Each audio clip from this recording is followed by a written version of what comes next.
Last week, in an open letter, Consumer Reports called on Microsoft to extend its support for Windows 10. The software company is scheduled to end that support and transition to a new operating system in about 3 weeks' time, which would be fine if there weren't hundreds of millions of computers out there that cannot be upgraded.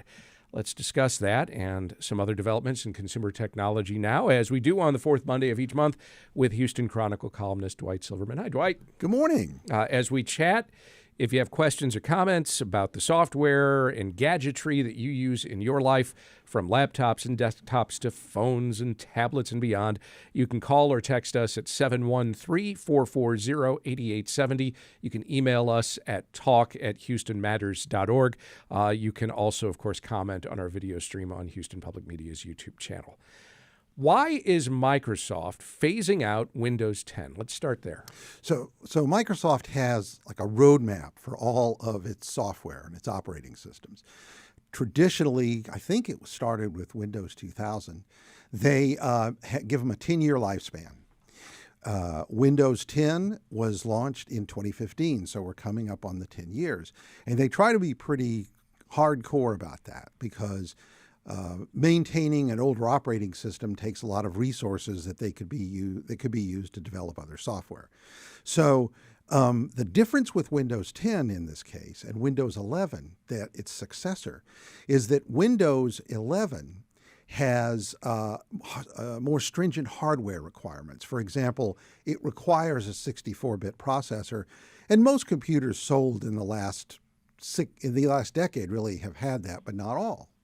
It also requires a particular security chip called a TPM 2.0 module.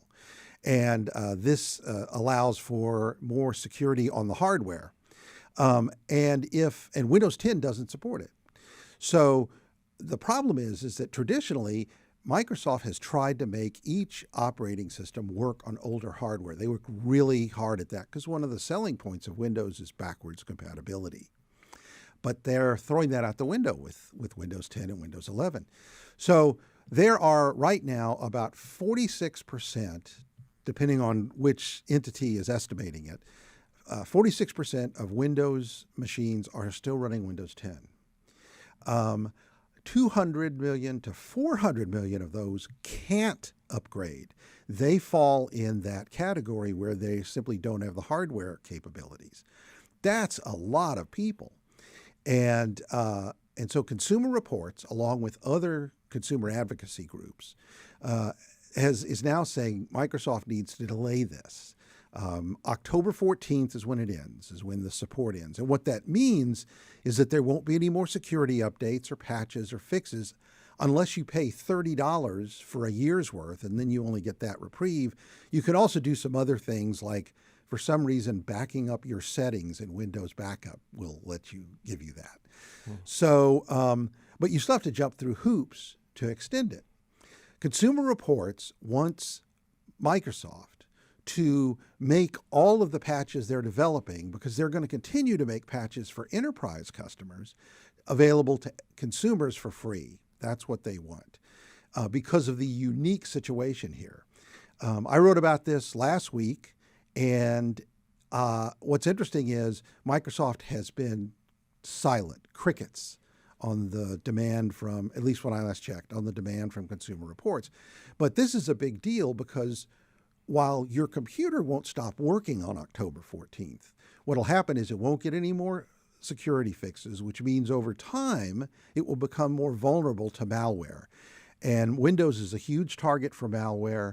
And to have 200 to 400 million machines out there, that would be a heck of a botnet, right? If all of them were to get infected.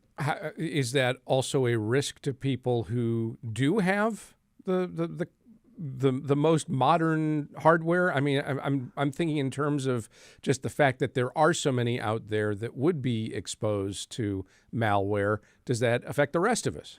Yes, because as more machines become infected, they try to infect other machines. So it's essentially bad for the entire ecosystem. The other thing is that if people decide, okay, I'm going to get a new machine, which is kind of the only fix for that if your machine can't be upgraded, that creates a huge amount of e-waste because the machines can't run Windows 10. They could run Linux. You could install Linux on them if you wanted to. But they can't run Windows 10 without it being, potentially compromised. So, you won't see anything right away, but you'll see more and more security patches go by that you can't use. And the software developers that, use your apps and so forth, they will cease to support Windows 10. So slowly the apps that you do use may not work or may break. So it's a bad situation all around. How do you know if the laptop or desktop that you own will or will not be compatible with Windows 11? Microsoft has been nagging the heck out of Windows 10 users. And, they know what machines can and cannot. And so you'll get messaging regarding that. But also there's a tool you can Google for Microsoft Windows 11 Compatibility Checker. And you can download that on your machine and see if it will install Windows 11. There's another class of folks who simply have seen Windows 11 or don't want to upgrade, don't like it. It makes a lot of changes. And that group of people may still have computers that could upgrade, but they're just obstinate and they're not going to do it. Is it a risky move on the part of companies like Microsoft to assume folks won't just leave Windows behind and either get some other operating system or just not bother to upgrade and live without their support and without that security? It's unusual to me that Microsoft is doing this in such a hardcore way because of that. If you go back and look at recent numbers for Apple's Macintosh computers, that is growing for a couple reasons. Number one, the new processors that that Apple uses, the M1, the M level chips, they're fantastic and they provide great battery life and great performance. And there are now some Windows-based machines that use similar processors in them, but that's attracted a lot of people to Apple. And then, of course, there is Linux. You could also install Chrome OS on them. Let's take a call. We have Mark on the line from Katy. Mark, what's your question? I don't have a question so much as just a comment about the Windows feature that you just spoke about. I'm a middle-aged person redoing my career, and I'm studying cybersecurity. And before taking on this new endeavor, I really didn't know much about Linux. And Linux is a wonderful platform, and I think most people think it's out of reach for the average user, but I would encourage anyone that is even moderately technically skilled to consider, instead of trashing their computer and starting over again with maybe in Windows 11, to look at some of the Linux distributions, specifically Mint and Ubuntu.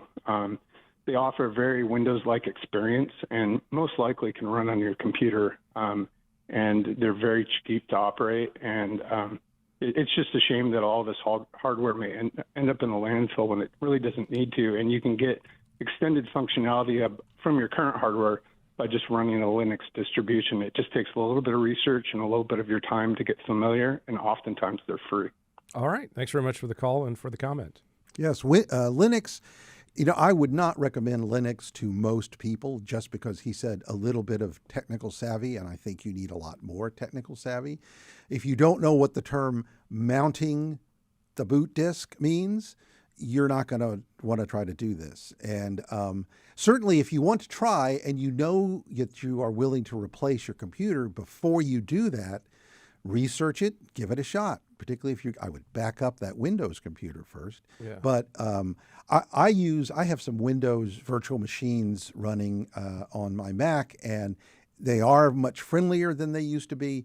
But if you are coming from a place where you're familiar with specific apps and you are familiar with the way your computer works, it's going to be a challenge. Jeff asks, can I extend Windows 10 life by using a virus protection software?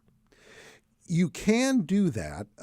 It certainly will protect you from it. The problem is, I mentioned earlier that a lot of software developers are ending support for Windows 10 or will soon, and your antivirus developer may be one of those. It's an opportunity for people like Norton and other makers of Malwarebytes, other makers of antivirus and anti-malware software, for them to kind of extend what they're doing into with this situation, but there is the risk that they too will move on and quit supporting Windows 10. Dwight Silverman writes a column on consumer technology for the Houston Chronicle. He joins us each month to discuss tech trends. Dwight, thank you very much. Thank you, Craig.